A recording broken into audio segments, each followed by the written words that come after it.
முக்கியமான விஷயம். எல்லாரும் இன்றைய அமர்வுல நம்ம வந்து யூனிட் 2ல ஆர்டிஜி பிடிஜி ஆர்டிஜி பிடிஜி என்று சொல்லக்கூடிய Republic Day games, Bharathiyar day games, Bharathiyar தின குழு விளையாட்டு போட்டிகள், அதே மாதிரி குடியரசு தின குழு விளையாட்டு போட்டிகளுக்கு இப்ப லேட்டஸ்டா 2024ல ஒரு சர்க்குலர் வந்து யாரு கொடுத்திருக்கா அப்படின்னு பார்த்தோன்னா, முதன்மை உடற்கல்வி chief inspector of physical education. இந்த முதன்மை உடற்கல்வி ஆய்வாளர் வந்து அவருடைய ரோல் அப்படின்னு ஒண்ணு இருக்குது. அது பின்னாடி நம்மளுக்கு ஒரு டாபிக்ல வருது. ரோல் ஆஃப் சிஐபி அண்ட் டிஐபிஸ் அப்படின்னு சொல்லுவாங்க. டிஐபி அப்படின்றவர் என்ன பண்ணுவார் அப்படின்னா, டிஸ்ட்ரிக்ட் லெவல்ல இருக்கக்கூடிய ஸ்போர்ட்ஸை வந்து RDG BDG RDS district level zonal level காம்படிஷனை கண்டக்ட் பண்றது. அதே மாதிரி வந்து எஜுகேஷன் டிஸ்ட்ரிக்ட் லெவல் காம்படிஷனை கண்டக்ட் பண்றது. ஸ்கூல்லாம் பிசிக்கல் எஜுகேஷன் ஆக்டிவிட்டிஸ் கரெக்டா பண்றாங்களா, கரெக்டா எவ்ரிடே மாஸ்டர் நடத்துறாங்களா, ஃப்ரைடே மாஸ்டர் நடக்குதா, அதே மாதிரி ரெக்கார்ட்ஸ் கரெக்டா மெயின்டைன் பண்றாங்களா, பர்ச்சேசிங் கரெக்டா பண்றாங்களா, அதே மாதிரி வந்து ஆனுவல் ஸ்போர்ட்ஸ் டே நடத்துறாங்களா, மாணவர்களை பங்கு பெற வைக்கிறாங்களா, அப்படி ஸ்போர்ட்ஸ் ரிலேட்டட் இருக்கக்கூடிய அந்த மாவட்டத்தில் இருக்கக்கூடிய பள்ளிகள்ல எய்டட் பள்ளிகள், நலப்பள்ளிகள், ஆதி திராவிட நலப்பள்ளிகள், அதே மாதிரி வெல்ஃபேர் டிபார்ட்மெண்ட்ஸ்ல இருக்கக்கூடிய எல்லா ஸ்கூல்ஸுமே, மிகவும் பிற்படுத்தப்பட்ட நலப்பள்ளிகள், அப்படி ஒவ்வொரு மலைவாழ் மலைப்பள்ளிகள், ஏன்னா அந்தந்த ஏரியால இருக்கக்கூடிய பள்ளிகள் தான் அரசு பள்ளி, அரசு உதவி பெறப்படக்கூடிய பள்ளிகள், இன்க்ளூடிங் மெட்ரிகுலேஷன் பள்ளியை கூட அவங்க வந்து சில சமயத்துல போய் பார்க்கலாம். சரியா? ஏன்னா ஐஎம்எஸ் கண்ட்ரோல்ல இருந்தாலும் கூட அது எல்லாமே வந்து ஸ்போர்ட்ஸை பொறுத்தளவு அவங்களுடைய பங்கு நம்மகிட்ட இருக்கிறதுனால நம்ம அதை போய் வெரிஃபை பண்ணலாம். ஏன்னா அவங்களுடைய மாணவர்கள் நம்ம போகக்கூடாதுன்னு அவங்க தடுத்தாங்க அப்படின்னா என்ன பண்ணலாம் அப்படின்னா, அவங்கள பார்ட்டிசிபேட் பண்றாங்க நம்மளுக்கு ஈவெண்ட்ல. அதனால வந்து அதையும் நம்ம மானிட்டர் பண்றதுக்கு நம்மளுக்கு எது கெப்பாசிட்டி நம்மகிட்ட இருக்குது. ஸோ அதை எந்த அளவுக்கு நம்ம இம்ப்ளிமெண்ட் பண்றோம் அப்படின்ற அடிப்படையில தான் அது இருக்கும். ஓகே, அப்ப இந்த சிஐபி அப்படின்றது முதன்மை chief inspector of physical education அப்படின்ற ஒரு என்ன அப்படின்னா, மாநிலத்துல இந்த டிஐபிஸ் எல்லாம் அவங்களுடைய ரோலை சரியா பண்றாங்களா அப்படின்றத மானிட்டர் பண்றது, கவர்மெண்ட் கொடுக்கக்கூடிய ஃபண்டை ஆர்டிஜி பிடிஜிக்காக வரக்கூடிய ஃபண்டை வாங்கி ப்ராப்பரா ஜிஓஸ் பிளேஸ்மெண்ட் பண்ணி அதை வந்து சாங்ஷன் பண்ணி கொடுக்கறது அவருடைய ரோலு. அதுக்கு பின்னாடி சிஐபியை பொறுத்தளவு அந்தந்த எப்படி மாவட்டத்தில் இருக்கக்கூடிய டிஐபிஸ் எல்லாம் கரெக்டா ஒர்க் பண்றாங்களா, அவங்களுக்கு கொடுக்கப்பட்ட ஆர்டிஜி பிடிஜி ஆர்டிஎஸ் பிடிஎஸ் கரெக்டா கண்டக்ட் பண்றாங்களா, அந்த ஸ்டேட் லெவல் டோர்னமெண்ட்ஸ் நடக்குது, ஸ்டேட் லெவல் ஆர்டிஜி பிடிஜி ஆர்டிஎஸ்ல சிஐபி அப்படின்றவர் யார் அப்படின்னா டெக்னிக்கல் செக்ரட்டரி. அவர் யார் அப்படின்னு பார்த்தோன்னா டெக்னிக்கல் செக்ரட்டரி. அந்த டோட்டல் காம்படிஷனையும் கண்டக்ட் பண்ணி முடிப்பதற்கான ஒரு டெக்னிக்கலான ஒரு செக்ரட்டரி அவர் தான். மற்றபடி directors of school education department, அப்புறம் joint directors including especially NSS and sports JD இருக்காங்க பார்த்தீங்களா, அவங்க சரியா இணை இயக்குனர் ஜாயிண்ட் டைரக்டர் சொல்லுவாங்க. ஸோ அவங்க தான் அதை இது பண்ணுவாங்க. ஸோ இப்போ ஏன் இந்த நம்ம இப்போ லேட்டஸ்டா கொடுத்தது ஆக்சுவலாக அது தமிழ்ல தான் அவங்க பப்ளிஷ் பண்ணிருக்காரு, ஏற்கனவே உள்ள இங்கிலீஷ்ல இருக்கு. அது நான் வந்து ஏற்கனவே நம்மளுடைய புத்தகத்திலையுமே, என்னுடைய புத்தகம் வாங்கினவங்க எல்லாமே அந்த புத்தகத்துல இருக்கும். இருந்தாலும் கூட நான் வந்து இப்ப இதுக்குள்ள ஆக்சுவலா பாடம் நடத்த போகல. ஏன்னா இதுல ஏற்கனவே ஆல்ரெடி ஒரு யூடியூப் வீடியோ கொடுத்துருக்கேன்னா அதனுடைய கண்டென்ட் நிறைய சம்மந்தமா சொல்லணுன்றக்காண்டி கொடுத்துருக்கோம். பட் இந்த இடத்துல முக்கியமானது என்ன அப்படின்னு பார்த்தோம்னா, நம்மளுக்கு என்ன கேட்டகரியில இந்த விளையாட்டு போட்டிகள் வச்சிருக்காங்க அப்படின்னு பார்த்தோம் அப்படின்னா, இன்றைய நடத்தக்கூடிய போட்டி, அதாவது நான் ஏ கேட்டகரிக்குள்ள போகல. ஏ கேட்டகரியில வந்து பார்த்தோம் மொத்தம் வந்து 12 டிசிப்ளின் மொத்தம் இருக்குது. அதே மாதிரி நியூ கேம்ஸ்லயும் 12 டிசிப்ளின். அப்ப கொஸ்டின்ல கேட்கும்போது how many disciplines in RTG and PDG competition in Tamil Nadu அப்படின்னு கேட்கலாம். அப்ப பாரதியார் தின குடியரசு விழா, அதாவது பிடிஜி ஆர்டிஜி சொல்லக்கூடியது அது பார்த்தோம் அப்படின்னா ஏ குரூப் என்னால மார்க் பண்ண முடியல, பட் கரெக்டா பாத்துங்க மார்க். அதாவது வந்து ஏ குரூப் அப்படின்னு சொல்றாங்க பார்த்தீங்களா, அந்த ஏ குரூப் கேம்ஸ்ல பார்த்தோன்னா 12 டிசிப்ளின்ஸ் இருக்கு. அதே மாதிரிக்கு பிடி ஆடின்னு சொல்லக்கூடியது இருக்கு பார்த்தீங்களா, பிடி ஆடியில பார்த்தோம் அப்படின்னா இந்த நியூ கேம்ஸ் பாரதியார் தின குடியரசு தின போட்டிகள்னு அவங்க சொல்றாங்க, காம்படிஷன் அப்படின்னு ஆடி. அதனாலதான் அது பிடி பாரதியார் தின போட்டிகள் குடியரசு தின போட்டிகள் அப்படின்னு சொல்லுவோம். ஏன்னா நியூ கேமை வந்து ஆடி பிடின்னு சொல்லணும். அதே மாதிரிக்கு வந்து இதை பொறுத்தளவு குழுக்கு விளையாட்டு போட்டிகளை பொறுத்த ஏ கேட்டகரியில வரக்கூடிய விளையாட்டுகளை பொறுத்தளவு நம்ம எப்படி சொல்லணும் அப்படின்னா பிடிஜி ஆர்டிஜி அப்படின்னு சொல்லணும். ஸோ மொத்தம் வந்து நம்மளுக்கு வந்து 12 போட்டிகள் அதுல இருக்கு. கேரம், வலைப்பந்து, singles and doubles, carrom singles and doubles, குத்துச்சண்டை, டேக்வாண்டோ, சிலம்பம், அதே மாதிரி வந்து கடற்கரை கையுந்து பந்து, பீச் வாலிபால், வால் சண்டை, fencing, judo, gymnastic, squash, singles and doubles combination இருக்கக்கூடிய ஒரு விளையாட்டு. அதுக்கடுத்து நீச்சல், ஸ்விம்மிங், தென் சைக்கிளிங், ரோட் சைக்கிளிங் சொல்லக்கூடிய, நம்ம வந்து ரோட் சைக்கிளிங் தான் நடத்துறோம், ட்ராக் சைக்கிள் நடத்துறது இல்லை. சரியா? ரோட் சைக்கிளிங் மட்டும்தான், சாலையோர மிதிவண்டி அப்படின்னு சொல்லுவாங்க. ஸோ இந்த போட்டிகள் தான் நம்ம நடத்துறோம். இப்ப எதுக்காக நான் வந்து இந்த டாபிக்கை நான் வந்து இப்ப ஏர்லியரா வந்து 4th யூனிட் நடத்தும் போது இந்த டாபிக் இன்னைக்கு ஃபுல் டே நடத்துறதுனால நம்ம ஏன் இந்த டாபிக்கை நான் எடுத்துக்கிட்டேன் அப்படின்னா, ஏன்னா இந்த கேமை பொறுத்தளவு இப்ப சமீபத்துல நீங்க பிஜிடிஆர்பி ப்ரிப்பேர் பண்ணி இருக்கக்கூடிய எந்த ஸ்டூடெண்ட்ஸுமே அதிகமா இந்த ஏரியால நம்ம கான்சன்ட்ரேட் பண்ணிருக்க மாட்டாங்க. ஏன்னா ரூல்ஸ் அண்ட் ரெகுலேஷனை பொறுத்தளவு நமக்கு பிஜிடிஆர்பி பொறுத்தளவு ஒரு 2 கொஸ்டின் அல்லது ஒரு கொஸ்டின் தான் மேக்சிமம் கேட்கறாங்க. அத்லெட்டிக்ஸ்ல ஒன்று வந்துடும். அதே மாதிரி பார்த்தோம் அப்படின்னா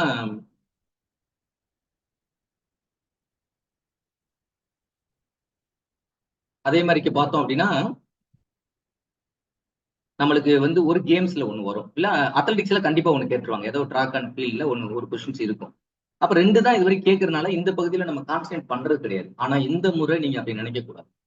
இந்த முறை இந்த யூனிட் மேல போயிருக்கு அப்படின்றதுக்காக நான் சொல்ல வரல. ஏன்னா டாபிக்கை பொறுத்தளவு யூனிட்ஸை பொறுத்தளவு உல்டா பண்ணிருக்காங்க அப்படின்னு சொல்லி கீழே உள்ள யூனிட் மேல போயிருக்கு, மேல யூனிட் சில யூனிட்டுகள்லாம் மெர்ஜ் பண்ணி யூனிட்டா பிளேஸ்மெண்ட் பண்ணியிருக்காங்க.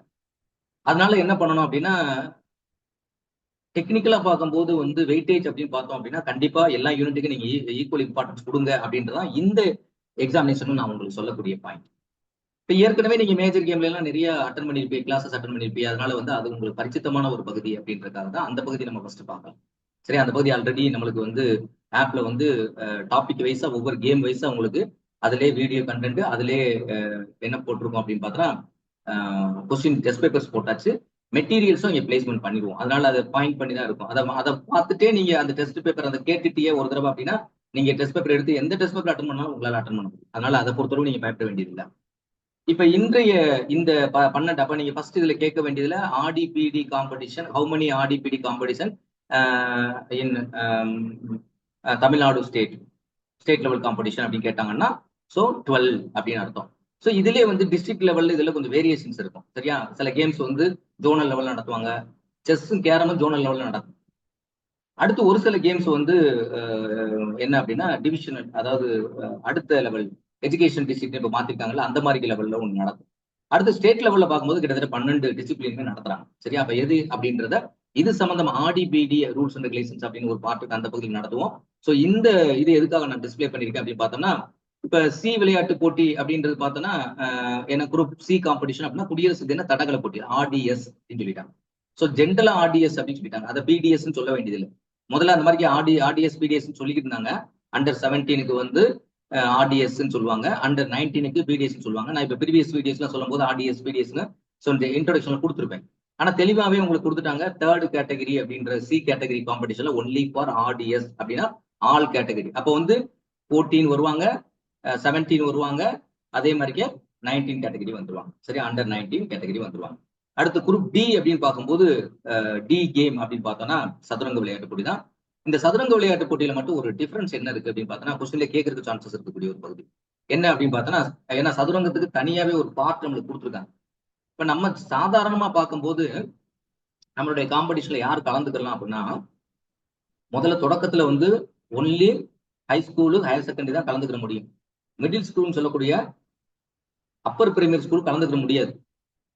ஆனா இப்ப கவர்மெண்ட் ஃபண்டிங் அலாட்மெண்ட் பண்ணதுக்கு பின்னாடி ஏன்னா ஏன் அப்படின்னா, இப்ப ஏற்கனவே ஹை ஸ்கூல் ஹையர் செகண்டரி ஸ்கூலுடைய அந்த ஜேடிஸ் எல்லாம் என்ன பண்ணிட்டாங்கன்னா, பணம் நாங்க கொடுக்குறோம் அப்படின் போது, ஏன்னா பணத்தை வாங்கிட்டு தான் ஒரு மாணவனுக்கு ₹1 மேலே வாங்கிட்டு தான் நம்ம காம்படிஷன் நடத்தணும். அந்த பணத்தை தான் ஜோனுக்குலாம் பிரிச்சு கொடுத்து நடத்தினாங்க அப்ப அந்த டயத்துல. அதுக்கு பின்னாடி கவர்மெண்ட் அலாட்மெண்ட் ஃபண்டிங் வந்ததுக்கு பின்னாடி அப்ப இவங்களுக்கும் அந்த வாய்ப்பை கொடுக்குறாங்க. மிடில் ஸ்கூலும் நீங்க வரலாம். அதே மாதிரி இன்னொன்னு என்ன அப்படின்னா, செஸ் காம்படிஷன்ல மட்டும் 6ல இருந்து 10 வரைக்கும் இருக்கக்கூடிய எல்லாருமே அந்த காம்படிஷன்ல வரலாம், ஏஜ் கேட்டகரி வைஸா பார்க்கும்போது. ஆனா அண்டர் 11 ஒரு கேட்டகரி இருக்கு. அந்த அண்டர் 11 கேட்டகரி பார்த்தோம் அப்படின்னா 11 வயதுக்கு உட்பட்ட குழந்தைகளுக்கு வந்து அதுல வந்து என்னன்னா பிரைமரி ஸ்கூலுமே வருவாங்க. அண்டர் 11ல இருந்தாங்கன்னா நல்ல செஸ் பிளேயர்ஸை ஐடென்டிபிகேஷன் பண்றதுக்காக. ஸோ அப்போ 3 கேட்டகரியா 4 கேட்டகரியா இது இருக்குது. 11, 14 அண்டர் 11 சொல்லும் போதே அண்டர் 11 தான் சொல்லணும். அண்டர் 11 11 வயதுக்கு உட்பட்ட குழந்தைகள், அண்டர் 14 14 வயதுக்கு உட்பட்ட குழந்தைகள், அண்டர் 17 17 வயதுக்கு உட்பட்ட குழந்தைகள், அடுத்து பார்த்தோன்னா அண்டர் 19 19 வயதுக்கு உட்பட்ட குழந்தைகள் அப்படின்னா மாணவ மாணவிகள் 2 பேருமே வந்துருவாங்க. So both boys and girls. So இதான் கேட்டகரி வைஸா நம்மளுக்கு நடத்தக்கூடிய விளையாட்டு போட்டிகள் அப்படின்றதுல தெளிவா மனசுல பதிவு பண்ணி, ஏன்னா இதுல இருந்து ரொம்ப டெக்னிக்கலா நான் சொல்லியிருக்கேன். சரியா? இப்ப நம்ம இன்றைய அமர்வில் நம்ம பார்க்கக்கூடிய பகுதி அப்படின்னு பார்க்கும்போது என்ன அப்படின்னா, ஃபர்ஸ்ட் வந்து ஜிம்னாஸ்டிக் அப்படின்ற ஒரு விளையாட்டு. ஏன்னா இது வரைக்கும் ஒரு ஜிம்னாஸ்டிக் அப்படின்றதுல பார்த்தோன்னா எல்லாருமே நீங்க வந்து அதிகமா வந்து ஜிம்னாஸ்டிக்ல வந்து கொஸ்டின்ஸ் பார்த்துருக்க மாட்டீங்க. ஏன்னா ஃப்ளோர் எக்ஸசைஸ்னா என்ன, என்னென்ன மாதிரியான எக்யூப்மெண்ட்ஸ் யூஸ் பண்ணுவாங்க அப்படின்றது. அதனால நம்ம வந்து இந்த பகுதியை ஃபர்ஸ்ட் ஸ்டார்ட் பண்ணுவோம் அப்படின்றக்காண்டி தான் இன்றைய வகுப்புல நம்ம ஜிம்னாஸ்டிக் அப்படின்ற பகுதியை நம்ம தொடங்க போறோம். ஸோ ஜிம்னாஸ்டிக் அப்படின்னு வரும்போது ஃபர்ஸ்ட் என்ன அப்படின்னா, இதை தமிழ்ல சொல்ல போனோம்னா செயற்கள விளையாட்டுகள் அப்படின்னு சொல்லுவாங்க. செயற்கள விளையாட்டுகள் சொல்லுவாங்க தமிழ்ல சொன்னா. இதனுடைய அதாவது இந்த ஜிம்னாஸ்டிக்னுடைய இன்டோர் ஃபெசிலிட்டிஸ் அப்படின்றது பார்த்தோன்னா ஸ்கூல் ஸ்டூடெண்ட்ஸ்க்கு ஒரு மாதிரி இருக்கும். அதே மாதிரி வந்து இன்டர்நேஷனல் லெவல் காம்படிஷன் நடத்துற மாதிரி ஒரு இருக்கும். அந்த இண்டோருடைய மெஷர்மெண்ட்டை பொறுத்தளவு நான் பின்னாடி உங்களுக்கு சொல்றேன். ஜிம்னாசியம் ஹால் அப்படின்னு ஒன்று இருக்கு. அந்த ஜிம்னாசியம் ஹால்ல ஸ்கூல் லெவல்ல என்ன மாதிரி இருக்கும், அதே மாதிரி வந்து அந்த கொஞ்சம் மினி மினி ஸ்டேடியம் அப்படின்னா எப்படி இருக்கும், இன்டர்நேஷனல் லெவல் காம்படிஷன் நடத்தக்கூடிய ஒரு ஏரியானா எப்படி இருக்கும் அப்படின்றது.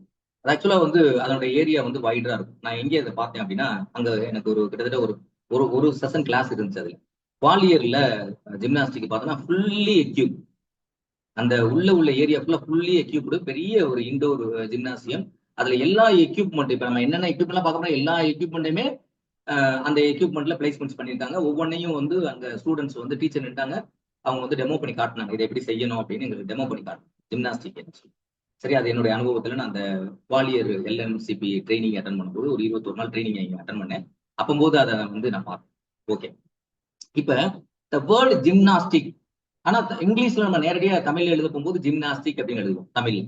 சரியா? த வேர்டு ஜிம்னாஸ்டிக் அப்படின்ற வார்த்தை இருக்கு பார்த்தீங்களா, ஹாஸ் பீன் டிரைவ்டு. அது எந்த வார்த்தையில இருந்து எடுக்கப்பட்டது அப்படின்னா கிரேக்க சொல், கிரீக் வேர்டு. என்ன சொல்லு? Greek word. ஜிம்னோஸ் அப்படின்ற வார்த்தையில இருந்து தான் எடுத்துக்கலாம். அதுக்கு என்ன மீனிங் அப்படின்னா நேக்டு ஆர்ட் அப்படின்னு. நேக்டு ஆர்ட் அப்படின்னா ஆர்ட்னா கலை, நேக்டுனா வித்தவுட் ட்ரெஸ். எப்படி வந்து ஏன்சியன் ஒலிம்பிக்ல வந்து women's were not permitted to witness, பார்வையாளர்களாகவோ அதை பார்ப்பதற்கோ யாருக்கு அனுமதி கிடையாது, விமனுக்கு கிடையாது பழங்கால ஒலிம்பிக் போட்டி நடக்கும்போது. ஏன்னு கேட்டாங்கன்னா எல்லாருமே வந்து வித்தவுட் ட்ரெஸ் தான் அவங்க பெர்ஃபார்மன்ஸ் பண்ணுவாங்க. அதனால வந்து பார்க்க முடியாது. அப்படி ஏதாவது அவங்க தப்பி மரத்துல ஏறி அந்த ஸ்டேடியத்தோட வெளியில இருந்து ஏதாவது தவறு பார்க்கறதுக்கு முயற்சி பண்ணாங்க அப்படின்னா அவங்களுக்கு பனிஷ்மெண்ட் கொடுத்தாங்க. ஸோ அந்த மாதிரி ஒரு விமென்ஸ் வந்து பெர்மிட்டட் கிடையாது. எப்படி அவங்க பெர்ஃபார்ம் பண்ணணும், வித்தவுட் ஆடை இல்லாம பெர்ஃபார்ம் பண்ணக்கூடிய ஒரு கலை அப்படின்றதான். ஏன்னா இந்த ஜிம்னோஸ் அப்படின்ற வார்த்தைக்கு என்ன மீனிங் அப்படின்னு கேட்டாங்கன்னா நேக்டு ஆர்ட் அப்படின்னு சொல்லுவோம். சரியா? Naked art without dresses. சரியா? Right. Then next in ancient Greek, பழங்காலத்தில் கிரேக்க நாட்டினுடைய பழங்கால கிரேக்கத்துல பார்த்தோம் அப்படின்னா த வேர்டு ஜிம்னாஸ்டிக் ரொம்ப முக்கியமான வார்த்தை. நேற்று கூட ஃபாதர்ஸ்ல நிறைய பார்த்தோம் அந்த பெயரை. த வேர்ட் ஜிம்னாஸ்டிக் அப்படின்றது பார்த்தோம் அப்படின்னா was used to denote the exercise. இது எதை டினோட் பண்ணுது ஜிம்னாஸ்டிக் அப்படின்னா to denote the exercise done with the என்னது நேக்கட் பாடி. நேக்கட் பாடி அப்படின்னா என்ன சொன்னாங்க, ஆடை இல்லாது பெர்ஃபார்ம் பண்றது அப்படின்றதா கிரேக்க மக்களுடைய அர்த்தம். ஜிம்னாஸ்டிக்னு சொன்னாங்கன்னா அவங்க அந்த ஜிம்னாஸ்டிக்கை ஆடை இல்லாம செய்வாங்க, அப்படி செய்யக்கூடிய ஒரு கலை அப்படின்றதான் அவங்களுடைய மனதுல ஆழமா இருந்திருக்கு. Gymnastic is a maximum sorry gymnastic is a mixture of different event. Mixtures அப்படின்னா கலந்தது டிஃபரெண்ட் ஈவெண்ட்ஸ். டெஸ்டிங் அது எதுக்காக அதாவது வெவ்வேறு விதமான பயிற்சிகளை வெவ்வேறு விதமான எக்யூப்மெண்ட்ல செய்து காட்டக்கூடிய. மேக்சிமம் வந்து ஒரு ஆளுக்கு வந்து 5 மேக்சிமம் அது வேரியேஷன்ஸ் இருக்கும். 5 பண்ணிக்கலாம், ஏதாவது பெஸ்ட் 5 பண்ணிக்கலாம், ஏதாவது பெஸ்ட் 5 எக்யூப்மெண்ட்ஸ் அந்த எக்ஸசைஸை பண்ணிக்கலாம். அதுக்கு சில ரூல்ஸ் அண்ட் ரெகுலேஷன்ஸ் இருக்கு. So gymnastic is a mixture அப்படின்னா கலப்படம் ஆஃப் டிஃபரெண்ட் ஈவெண்ட்ஸ். என்னென்ன ஈவெண்ட்ஸ் அப்படின்னு பார்த்தா இந்த ஈவெண்ட்ஸ் எதுக்காக யூஸ் பண்ணுது அப்படின்னு பார்த்தோன்னா ஜிம்னாஸ்டிக் அப்படின்றது நம்மளுடைய testing the strength, agility, coordination and balance. இந்த 21st செஞ்சுரியில தான் நம்ம எல்லாருமே என்ன நினைக்கிறோம் அப்படின்னு பார்த்தோன்னா விளையாட்டு அப்படின்றது அது ஏதோ இன்கம் இருக்கு, அதனால நம்மளுக்கு ஏதோ பேர் வரும் அப்படின்றதுக்காக நம்ம பண்றோம். ஆனா உண்மையிலே அதுக்காக தான் இப்ப அதிகமா 21st செஞ்சுரியில நிறைய நம்மளுடைய மாணவர்கள் விளையாட்டு மேல ஆர்வம் வர்றாங்க. பேரண்ட் மோட்டிவேட் பண்ணி கொண்டு வர்றாங்க, லிமிட்டட் நம்பர் ஆஃப் பேரண்ட்ஸ் சொல்லி. ஆனா இந்த விளையாட்டு போட்டிகளுடைய ஏற்படுத்தப்பட்டதனுடைய நோக்கத்தை முதல்ல புரிஞ்சுக்கணும். அந்த காலத்துல கிரேக்க நாட்டுல தத்துவத்தினுடைய உச்சக்கட்டத்தை வந்து பார்த்தவங்க அவங்க தான், கிரேக்கர்கள் தான். இந்த உலகத்தையே ஆண்டவங்கன்னு சொல்லணும். உலகத்தையே ஆண்ட அந்த அளவுக்கு அவங்களுக்கு ரசனை இருந்துச்சு. கலைகள் நிறைய பிறப்பிடம் அப்படின்னா கிரேக்கம் அப்படின்றது இல்லாம கலைகளினுடைய நிறைய பிறப்பிடத்துக்கு அது ஒரு அடிப்படையா இருந்தது. அதுவும் குறிப்பா வந்து கிரேக்க தத்துவ ஞானி அரிஸ்டாட்டிலா இருக்கட்டும், பிளாட்டோவா இருக்கட்டும், இவங்கெல்லாம் மிகப்பெரிய தத்துவ ஞானிகள் இந்த உலகத்துக்கு எத்தனையோ விஷயங்களை, அதாவது தத்துவத்தினுடைய தொடக்கம் அப்படின்னு பார்த்தோன்னா அந்த அரிஸ்டாட்டில் அண்ட் பிளாட்டோ அங்க இருந்த அவங்க வந்து டீச்சர் அண்ட் ஸ்டூடெண்ட்ஸ் தான், அரிஸ்டாட்டில் பிளாட்டோ. ஸோ அங்க இருந்து தான் தொடங்குது. அப்ப அவங்க எதுக்காக பண்ணிருக்காங்க அந்த காலத்துல, எதுக்காக இந்த ஈவெண்ட் ஆடை இல்லாம செய்திருக்காங்க அப்படின்னா, முதல்ல நோக்கத்தை புரிஞ்சுக்கணும். அவங்க வந்து ஸ்ட்ரென்த்தை டெஸ்ட் பண்றது, ஏன்னா இதுக்கு வந்து ஸ்ட்ரென்த் டெஸ்ட் பண்றது. தென் வந்து டிஃபரெண்ட் ஒரு எக்ஸசைஸை பண்ணிட்டு அப்படியே அந்த ஆப்ஸ் பண்ணி அப்படி வரும்போது அந்த எஜிலிட்டி பார்ப்பாங்க. தென் கோஆர்டினேஷன் இருக்கா அந்த பெர்ஃபார்மன்ஸ், ஏன்னா கோஆர்டினேஷன் இருக்கா, அடுத்து பேலன்ஸ். இந்த 4 காம்பனண்ட்டை வச்சுதான் அந்த ஈவெண்ட்டுக்கு மார்க் பண்ணுவாங்க. பேலன்ஸ் கரெக்டா இருந்துச்சா அந்த எக்ஸசைஸ்ல, கோஆர்டினேஷன் இருந்துச்சா, எஜிலிட்டி இருந்துச்சா, டெஸ்டிங் ஸ்ட்ரென்த் நல்லா இருக்கா உங்களுக்கு, இல்ல வீக் ஆகுறாங்களா, அந்த ஹோல்ட் பண்ண முடியலையா அந்த குறிப்பிட்ட டைம், அப்படின்ற மாதிரி தான் இருப்பாங்க. அப்ப இந்த நோக்கத்துக்காக எந்த காலத்துல, ஆதி காலத்துல கிரேக்க சிந்தனையாளருடைய தோட்டம் என்பது கிட்டத்தட்ட ஒரு 1000 நெருக்கி வந்து நம்ம வந்து 1800 அந்த ரேஞ்சுக்கு போயிடலாம். மாடர்ன் ஒலிம்பிக், ஏன்சியன் ஒலிம்பிக் தொடங்கப்பட்ட காலகட்டத்துக்கு போயிடலாம். 18ஆம் நூற்றாண்டு அந்த நூற்றாண்டுக்கு போயிடலாம். அப்பவே இந்த மாதிரி ஒரு சிந்தனை இருந்துச்சு. ஆனா இன்னைக்கு இருக்கக்கூடிய கல்வியாளர்களோ, இன்னைக்கு இருக்கக்கூடிய பெற்றோர்களோ, விளையாட்டு என்பது ஒரு ஏதோ ஒரு பரிசு வாங்குவதற்கும் போவதற்குமாக அந்த பயிற்சி பெறணும் அப்படின்றது கிடையாது. ஏன்னா உடல்ல பலப்படுத்தணும் அப்படின்னா அவங்க டெய்லி குழந்தைகள் வந்து விளையாடணும். ஃபாரின் கண்ட்ரிஸ் எல்லாம் ப்ராப்பரா வச்சிருக்காங்க. ஹார்மோனியஸ் டெவலப்மெண்ட் வரணும். இன்னைக்கு நியூ எஜுகேஷன் பாலிசி 2020 என்ன சொல்லுது அப்படின்னா, ஹார்மோனியஸ் டெவலப்மெண்ட், ஹோலிஸ்டிக் டெவலப்மெண்ட், முழுமையான வளர்ச்சி. அந்த முழுமையான வளர்ச்சி எங்க இருக்கு அப்படின்னா, மாணவர்களை கல்வியில் மட்டும் முக்கியத்துவம் கொடுப்பது கிடையாது. அப்ப மாணவர்கள் ஒரு ஆரோக்கியமான சமுதாயத்தை உருவாக்க வேண்டும்னா, அந்த ஆரோக்கியமான சமுதாயத்தின் அடித்தளம் எங்க இருக்கு அப்படின்னா பிசிக்கல் பார்ட். சுவர் இருந்தால் தான் சித்திரம் வரையும். சோ அந்த கான்செப்ட் என்னைக்கு கல்வியாளர், ஏன்னா இதெல்லாம் ஆதங்கம், என்னுடைய ஆதங்கத்தை நான் சொல்றேன். என்னைக்கு அதை வந்து கல்வியாளர்கள் வந்து அதை இம்ப்ளிமெண்ட் பண்ணணும், மாணவர்களை வந்து கொண்டு வரணும் அப்படின்னு நீங்க நினைச்சிட்டா அப்படின்னா, இந்த பிசிக்கல் எஜுகேஷன் டீச்சர்ஸுக்கு எப்படியோ வாழ்க்கை இருக்கு. நிறைய ஃபிட்னஸ் சென்டர்ஸ் தொடங்கலாம். அங்க பிஇடிஸை வந்து பிசிக்கல் எஜுகேஷன் டீச்சர்ஸ் படிச்சவங்களை ட்ரைனிங் கொடுக்கலாம். அவங்களுக்கு ட்ரைனிங் கவர்மெண்ட்டே கொடுத்துக்கூடாது. அந்தந்த ஊர்ல ஒரு ட்ரைனிங் சென்டர் தொடங்கலாம். அதுக்கு அவங்களுக்கு கவர்மெண்ட் சேலரி கொடுக்கலாம். ஸ்கூல்ஸ்ல அப்பாயின்மெண்ட் பண்ணலாம். ஸ்கூல்ஸ்ல வர முடியாத ஸ்டூடெண்ட்ஸுக்கு வெளியில வச்சு கொடுக்கலாம். நான் ஃபார்மல் ஸ்டூடெண்ட்ஸ்ல படிக்கக்கூடிய. ஸோ இந்த மாதிரி எத்தனையோ ஸ்கீம்ஸ் இருக்கு. இதெல்லாம் இம்ப்ளிமெண்ட் பண்ணணும் அப்படின்னா அடுத்த 5 ஆண்டு 10 ஆண்டுகள்ல வந்து தமிழ்நாடுல இருக்கக்கூடியவங்க எல்லாருமே வளமான நலமான ஒரு சமுதாயமாக நம்மளால உருவாக்க முடியும் அப்படின்றதான். சோ இதெல்லாம் கல்வியாளர்களுக்கு நம்ம எடுத்துட்டு போகணும். அந்த அளவுல கொண்டே அவங்கள இதனோட முக்கியத்துவத்தை உணர்த்த வைக்கணும் அப்படின்றதாங்க. ஏன்னா ஆதிகால சிந்தனையாளர்கள் வந்து அவன் வந்து எக்ஸசைஸை வந்து ஸ்ட்ரென்த்துக்கும் எஜிலிட்டிக்கும் போடி, அன்னைக்கு காம்படிஷன் கிடையாது. அன்னைக்கு பேலஸ்ட்ரால பிராக்டிஸ் பண்ணக்கூடியவங்க, அன்னைக்கு நேச்சராவே வந்து பேலஸ்ட்ரா பள்ளிகள், டைடஸ் கேலியம் இதெல்லாம் வந்து அவங்களே கிரேக்க நாட்டுல சிட்டி ஸ்டேட்ஸ்ல இருந்துச்சு. ஒரு பக்கம் பிசிக்கல் எஜுகேஷன் இம்பார்ட்டன்ட், உடலை வளர்ப்பது, உடலை வளப்படுத்துவது, பியூட்டி ஆஃப் பாடி அப்படின்றது. இன்னொரு பக்கம் மைண்டை டெவலப் பண்றது, அரித்தமெட்டிக் 3 Rs அப்படின்றத டீச் பண்றது அப்படின்றது கொண்டு வந்தாங்க. ஸோ அந்த மாதிரி ஒரு கான்செப்ட்ல தான் இது இருக்குது. நெக்ஸ்ட் பார்த்தோம் அப்படின்னா, அதாவது கட்ஸ்முத்ஸ் அப்படின்ற ஒரு it's known as the grand father of modern gymnastic. இப்ப நவீன கால ஜிம்னாஸ்டிக் இருக்குல்ல, நவீன கால செயற்கல போட்டிகள்னு சொல்றோம்ல, இந்த நவீன கால மாடர்ன் ஜிம்னாஸ்டிக் இதனுடைய ஃபாதர் யாருன்னு கேட்டனா கட்ஸ்முத் அப்படின்ற, நேரத்தை நம்ம பார்த்தோம் சரியா, அந்த கட்ஸ்முத் அப்படின்றது. அடுத்து நெக்ஸ்ட் வந்து ஃப்ரெடரிக் லூட்விக் ஜான் அப்படின்றவர் is known as the father of gymnastic. அவர் வந்து இந்த ஜிம்னாஸ்டிக்குடைய தந்தை என்று அழைக்கப்படுபவர் வந்து ஃப்ரெடரிக் லூட்விக் ஜான் அப்படின்றவர். பட் கட்ஸ்முத் அப்படின்றவர் பார்த்தோம் அப்படின்னா கட்ஸ்முத்ஸ் அப்படின்னு சொல்லுவாங்க. அவர் பார்த்து பார்த்தோன்னா கிராண்ட் ஃபாதர் ஆஃப் மாடர்ன் ஜிம்னாஸ்டியத்தினுடைய கிராண்ட் ஃபாதர். இவர் ஜிம்னாஸ்டிக் தான், மாடர்ன் ஜிம்னாஸ்டிக் இல்லை, இவர் தான் ஏன்சியன்ல, இவர் தான் அந்த எக்யூப்மெண்ட் செய்யக்கூடிய பார் இருக்கு பார்த்தீங்கன்னா, எஸ்பெஷலி ஹரிஜாண்டல் பார், அந்த பாரை வந்து உருவாக்குனதே இவர் தான். பின்னாடி அந்த பார் வரும்போது நான் சொல்றேன். ஸோ அடுத்து modern gymnastics is regulated by the, இந்த மாடர்ன் ஜிம்னாஸ்டிக்கை ரெகுலேட் பண்ணக்கூடிய இன்டர்நேஷனல் பாடி எது அப்படின்னு பார்த்தா, எது கவர்னிங் பாடி அப்படின்னு பார்த்தா ஃபெடரேஷன் இன்டர்நேஷனல் டி ஜிம்னாஸ்டிக். அதாவது இந்த டி அப்படின்ற வார்த்தை வந்து பொதுவாக இன்டர்நேஷனல் பாடிஸ் எல்லாத்துக்குமே வரும், அதனால அது கரெக்டா பாத்துங்க. FIG அப்படின்னு சொல்லலாம். இந்த இதனுடைய அப்ரிவேஷன் முக்கியம், அதை ஃபுல்லா படிக்கிறது முக்கியம், தெளிவா பாத்துங்க. இது எப்ப இது உருவாக்கப்பட்டது? which was founded in 1881. கிட்டத்தட்ட 18ஆம் நூற்றாண்டு, 18ஆம் நூற்றாண்டுடைய ஒரு 3/4 செஞ்சுரி கடந்துருச்சு. ஏன்னா 1881 வந்துருச்சு. நெக்ஸ்ட் அடுத்த 20 இயர்ஸ்ல 19th செஞ்சுரி என்ட்ரு ஆயிடும்.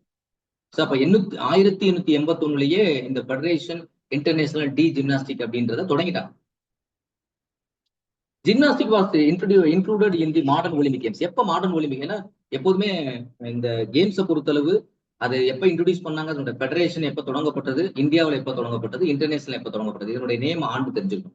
அதுக்கிட்ட பார்த்தோன்னா அது எப்போ ஒலிம்பிக்ல இன்ட்ரோடியூஸ் பண்ணாங்க அப்படின்றது கண்டிப்பா தெரிஞ்சிருக்கும். இது எல்லா கேமுக்குமே நான் சொல்றது, ஏ கேட்டகரியா இருக்கட்டும், பி கேட்டகரியா இருக்கட்டும், எந்த கேட்டகரி வந்தாலும் சரி, சி கேட்டகரியா இருக்கட்டும், அப்படி எல்லாமே அதுக்கு தான். ஸோ 1896 மாடர்ன் ஒலிம்பிக் இன் 1896. அப்பதான் வந்து என்ன பண்றாங்க அப்படின்னா இந்த ஜிம்னாஸ்டிக் வந்து யார் இன்ட்ரோடியூஸ் பண்ணாங்க, மென்னை வந்து இன்க்ளூட் பண்ணும். Then women gymnastic was introduced in the Olympic games 1928. 1928 தான் விமன்ஸ் ஜிம்னாஸ்டிக்கை இன்ட்ரோடியூஸ் பண்றாங்க. Gymnastic federation of India is formed in இந்தியாவில் ஜிம்னாஸ்டிக் ஃபெடரேஷன் எப்போ தொடங்கப்பட்டிருக்கு அப்படின்னா 1951. நேற்று கூட நான் சொன்னேன், இது ஈஸியா நீங்க ஞாபகம் வச்சுக்கலாம். 51 அப்படின்னு 50ல நம்ம சிக்னிபிகன்ட் ஈவெண்ட்ஸ் நடந்துச்சு, அதனால அதை வச்சு நம்ம நினைவு வச்சுக்கலாம்.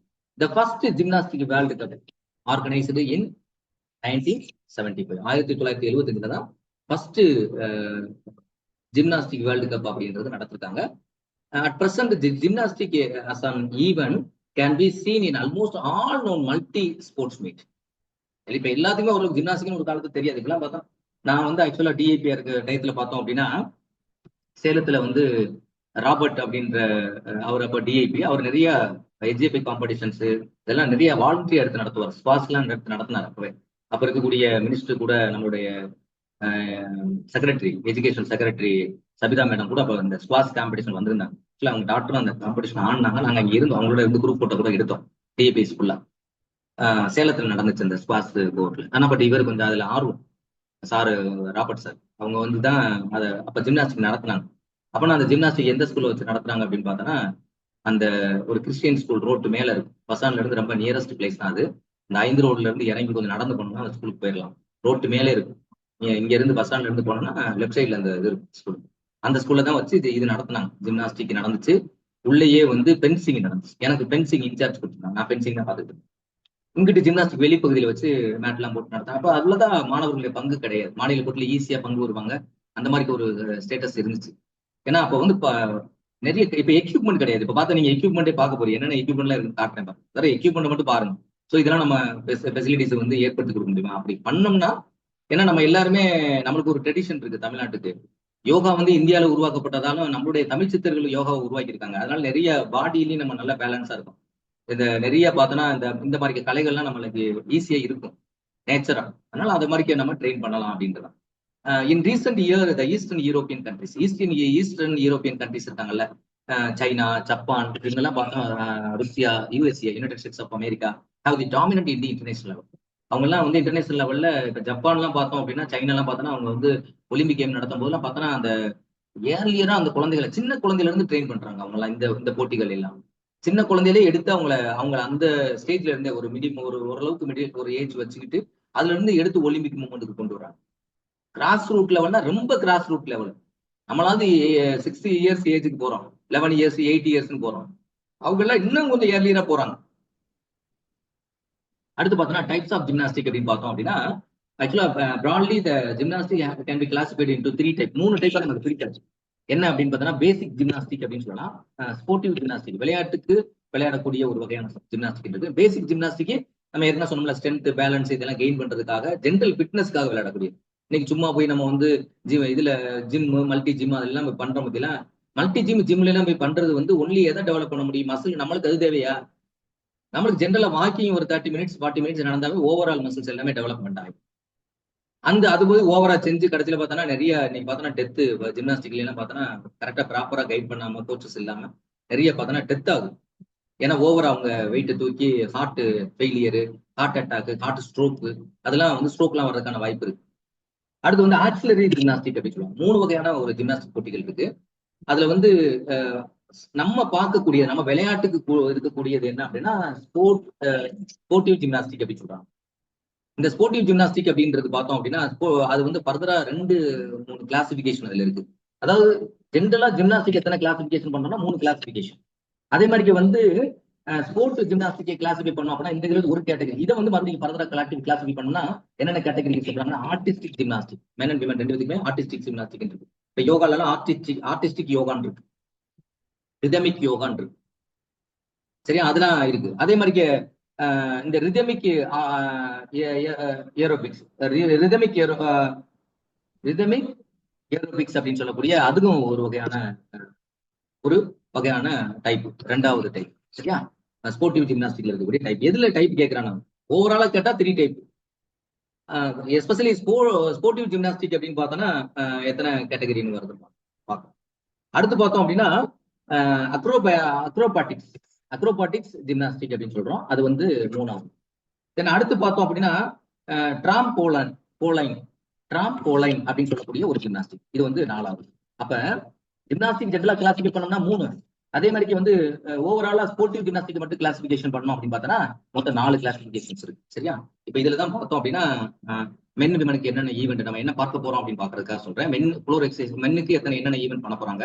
இப்ப நம்ம இதுல வந்து இத்தனை 4 டைப் இருந்தாலும் நம்மளுக்கு காம்படிஷன் எந்த டைப்ல நடத்துறாங்கன்னு கொஸ்டின் கேட்டாங்கன்னா இந்த 4ல ஆர்டிஸ்டிக் ஜிம்னாஸ்டிக் இருக்கு பார்த்தீங்களா, இந்த மென் அண்ட் விமன் கேட்டகரி. இந்த கேட்டகரி தான் நம்ம காம்படிஷனா நடத்திட்டு இருக்கோம். ஆர்டிபிடியில ஆர்டிஎஸ் ஆர்டிபிடின்னு தான் சொல்லுவாங்க நேம் கேம். ஆர்டிபிடியில ரிபப்ளிக் டேல காம்படிஷன்ல, பாரதியார் டே காம்படிஷன்ல ஆர்டிஸ்டிக் மென் அண்ட் விமன் தான் நம்ம அந்த அடிப்படையில் தான் காம்படிஷன் நடக்குது. ஒலிம்பிக்லயே அந்த அடிப்படையில் தான் காம்படிஷன். ஏன்னா எல்லா இதுவும் நடக்குது, ரிதமிக் இதெல்லாம் நடக்குது. நம்ம நடத்துறது ஆர்டிஸ்டிக் தான். அது வந்து மென்னுக்கு என்னென்ன ஈவெண்ட் இருக்கக்கூடியது, எத்தனை ஈவெண்ட் இருக்கு, விமனுக்கு என்ன ஈவெண்ட் இருக்கு, இதுல என்னென்ன பேசிக் ஸ்கில்ஸ் நம்மளுக்கு இருக்கு, ஆர்டிஸ்டிக்ல என்னென்ன பேசிக் ஸ்கில்ஸ் இருக்கு அப்படின்றத நம்ம பார்க்க போறோம். அதுல எஸ்பெஷலி ஃப்ளோர் எக்ஸசைஸ்னா அந்த ஃப்ளோர் எக்ஸசைஸோட மெஷர்மெண்ட்ஸ் என்ன, அதனுடைய dimension of the floor exercise. Then அந்த ஃப்ளோர் எக்ஸசைஸ்ல பண்ணக்கூடியதுல அதனுடைய என்னென்ன எக்ஸசைஸ் பண்ணலாம், ஹேண்ட் ஸ்டாண்ட் அந்த மாதிரி, கார்ட்வீல். அடுத்து பார்த்தோம் அப்படின்னா ஃப்ரண்ட் ஹேண்ட் ஸ்ப்ரிங். அடுத்து பார்த்தோம் அப்படின்னா ரவுண்ட் ஆஃப். இதெல்லாம் வந்து அதுல உள்ள ஸ்கில், அதுல உள்ள எக்ஸசைஸ் ஸ்கில். அதெல்லாம் இந்த நேம்லாம் நம்ம மறக்கக்கூடாது அப்படின்றதுக்காக நான் சொல்றேன். சும்மா ஓவரால் நான் சொல்றேன். ஏன்னா இந்த கிளாஸ் இப்போ எண்ட் பண்ண போறேன். அதுக்கடுத்து நம்ம ப்ராப்பரா வந்து ஜிம்னாஸ்டிக்கினுடைய மெஷர்மெண்ட்ஸ் தொடங்க போறோம். ஒவ்வொரு எக்யூப்மெண்ட்னுடைய மெஷர்மெண்ட்ஸ். பொம்மல் கார்ஸ் அப்படின்னு சொல்லுவாங்க. பொம்மல் கார்ஸ் அப்படின்றது பார்த்தோன்னா இதான் அது பொம்மல் கார்ஸ் சொல்லுவாங்க. அதனுடைய மெஷர்மெண்ட்ஸ் எல்லாம் என்னென்ன. ஸோ அடுத்து பார்த்தோம் அப்படின்னா நெக்ஸ்ட் வந்து எக்ஸசைஸ் ஆன் பொம்மல் கார்ஸ். பொம்மல் கார்ஸ் மேலே பண்ணக்கூடிய லெக் ஸ்விங் பண்ணுவாங்க. அதே மாதிரி பார்த்தோன்னா 1 லெக் சர்க்கிள். அடுத்து வந்து ரோமன் ரிங்ஸ் அப்படின்றது பார்த்தோம் அப்படின்னா உங்களுக்கு எல்லாருமே தெரியும். ரோமன் ரிங்ஸ் பொறுத்தல அதனுடைய மெஷர்மெண்ட்ஸ் என்னன்னு பார்க்க போறோம். அடுத்து அது மேல செய்யக்கூடிய எக்ஸசைஸ் என்ன, ரோமன் ரிங்ஸ்ல செய்யக்கூடிய இன்லொகேஷன் அண்டு டிஸ்லொகேஷன் அப்படின்னு சொல்லக்கூடிய 2 மேஜர் டைப் பண்றாங்க. அடுத்து வால்கிங் டேபிள்னு சொல்றோம். வால்கிங் டேபிள்ல என்னென்ன எக்ஸசைஸ் பண்றோம் அப்படின்றத பத்தி தான் நம்ம பார்ப்போம். எக்ஸசைஸ் ஆன் வால்கிங் டேபிள், அது மேல என்னென்ன பண்றாங்க அப்படின்றது நெக்ஸ்ட் பார்த்தோம். அதுல பார்த்தோம்னா நெக்ஸ்ட் என்னென்ன எக்ஸசைஸ் பண்றாங்கன்னா ஸ்குவாட் வால்ட் அப்படின்னு சொல்லுவாங்க. ஸ்குவாட் வால்ட், ஸ்பிளிட் பண்ணி பண்றது. நம்ம ஸ்பிளிட்டிங் எக்ஸசைஸ் பண்றோம்ல அது மாதிரி. அப்புறம் பேரலல் பார், உங்க எல்லாத்துக்கும் ஃபேமஸா தெரிஞ்சது, எல்லா ஸ்கூல்லையுமே வச்சிருப்பாங்க. பட் இது வந்து பேரலல் பார் அப்படின்னா மூவபிள் டைப்ல இருக்கும். ஆக்சுவலி கீழே வந்து தாங்கும் கம்பிகள்லாம் அதுல இருக்கும். சரி, அந்த பேரலல் பாருடைய மெஷர்மெண்ட்ஸ் என்ன அப்படின்றத பார்க்க போறோம். அதுல பண்ணக்கூடிய எக்ஸசைஸ், அது மேல அப்பர் ஆர்ம் சப்போர்ட்டிங் ஸ்விங், அதே மாதிரி வந்து எல் ஹோல்டு பொசிஷன். அடுத்து வந்து ஹரிஜாண்டல் பார்ல என்னென்ன எக்ஸசைஸ் பண்ண போறோம். ஹரிஜாண்டல் பார்னா இதான். ஹரிஜாண்டல் பார் எல்லா ஸ்கூல் காலேஜஸ்ல நம்ம என்ன வச்சுப்போம், பிளேஸ் பண்ணிப்போம். புல்லப்ஸ் எடுக்கிறதுக்காக பயன்படுத்துறோம்ல அதுதான். அது எந்த செஞ்சுரியில இன்ட்ரோடியூஸ் பண்ணாங்க, இது யார் இதை இன்ட்ரோடியூஸ் பண்ணாங்க, அதோட மெஷர்மெண்ட்ஸ் என்ன அப்படின்றத பத்தி தான் நம்ம பார்க்க போறோம். Then next exercise on horizontal bar அப்படின்னு சொல்லும்போது front kip circle, back kip circle, அடுத்து பேலன்ஸ் பீம் வாங்க. பேலன்ஸ் பீம்ல பண்ணக்கூடிய ஒரு எக்ஸசைஸ். இது பார்த்தோம்னா பேலன்சிங் பீம் மெஷர்மெண்ட்ஸ் என்ன, எக்ஸசைஸ் ஆன் பேலன்சிங் பீம், அதுல என்னென்ன பண்ண போறோம் அப்படின்றத பத்தி தான் பார்க்க போறோம். 152 நோட் பண்ணிச்சு. 152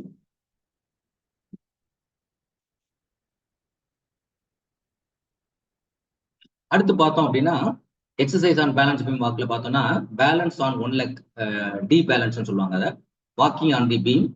தென் அன்ஈவன் பார்ஸ் அப்படின்னு சொல்றது இதான் அன்ஈவன் பார். ஸோ இதனுடைய ஹைட் வேற, இதனுடைய ஹைட் வேற. அது என்ன அப்படின்றத மெஷர்மெண்ட்ல பார்ப்போம். அதுக்கு ஒவ்வொன்றுக்கு எவ்வளவு டிஸ்டன்ஸ் இருக்கணும் அப்படின்றது. அடுத்து இதனுடைய point system, evaluation procedure for the above elements. எப்படி இந்த மூவ்மெண்ட்டை வச்சுட்டு அவங்களுக்கு பாயிண்ட் சிஸ்டம் அலாட்மெண்ட் பண்றாங்க, எத்தனை பாயிண்ட் மினிமம் பண்றாங்க, அவங்க மொத்தம் எத்தனை பாயிண்ட் இருக்குன்னு கிட்டத்தட்ட அரௌண்ட் வந்து வேல்யூஷன் எப்படி பண்றாங்க அப்படின்னு பார்த்தோன்னா total value for the boys section அப்படின்னு பார்த்தோன்னா 70 பாயிண்ட் கால்குலேட் பண்றாங்க, 70 பாயிண்ட்ஸ். அதே மாதிரி விமன்ஸ் அப்படின்னு பார்த்தோன்னா டோட்டல் பாயிண்ட்ஸ் வந்து 50 பாயிண்ட்ஸ் அப்படின்றது. ஸோ அது வந்து ஓவராலா எப்படி பாயிண்ட்ஸ் அலாட்மெண்ட்ஸ் வருது அப்படின்றது. ஸோ அந்த அடிப்படையில் தான் நம்ம எக்ஸாமினேஷன் பாயிண்ட்ல பார்க்க போறோம். இதுதான் ஜிம்னாஸ்டிக்ல இருக்கக்கூடிய மேஜரான மெஷர்மெண்ட்ஸ். அதே மாதிரி அதனுடைய ஸ்கில்ஸ், அந்த பார்ல பண்ணக்கூடிய முக்கியமா எக்ஸாமினேஷன் பாயிண்ட்ல கேட்கக்கூடிய அந்த ஸ்கில்ஸ். இது தவிர வேற ஏதாவது ஸ்கில்ஸ் இருக்கு அப்படின்னா அதை பத்தியும் நான் உங்களுக்கு வந்து பின்னாடி யூடியூப்லயே நான் பதிவு பண்றேன். ஓகே, ஸோ இதுதான் இப்ப நம்ம பார்க்க போறோம். இப்ப நம்ம என்ன பார்த்திருக்கோம் அப்படின்னா ஒன்லி வந்து ஹிஸ்டரி மட்டும் பார்த்திருக்கோம், வரலாறு மட்டும் பார்த்திருக்கோம். ஒவ்வொரு எக்யூப்மெண்ட்டுக்கு தனித்தனியா இப்ப மெஷர்மெண்ட்ஸ் நம்ம பார்க்க போறோம். ஸோ ஃபர்ஸ்ட் வந்து நம்ம இதுல முடிச்சிருக்கோம் அப்படின்னு பார்த்தோன்னா இதோட முடிச்சிருக்கோம். மென்னுக்கு விமனுக்கும் என்ன எக்ஸசைஸ் அப்படின்றத நம்ம சொல்ல போறோம். So artistic gymnastic for men அப்படின்னு பார்த்தோம்னா அவங்களுக்கு ஃப்ளோர் எக்ஸசைஸ் இருக்கும்.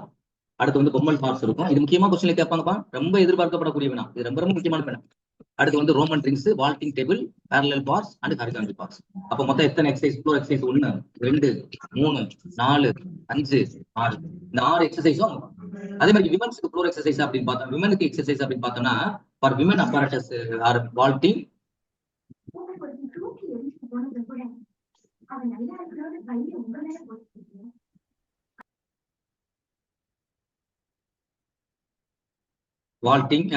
வால்டிங் டேபிள், அன்ஈவன் பார்ஸ்.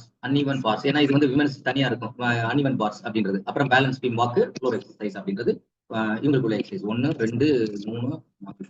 ஸோ அது மாதிரி வேரியேஷன்ஸ் இருக்கு. இப்போ மெஷர்மெண்ட்ஸை பத்தி நம்ம பார்ப்போம். சரியா? Right, okay.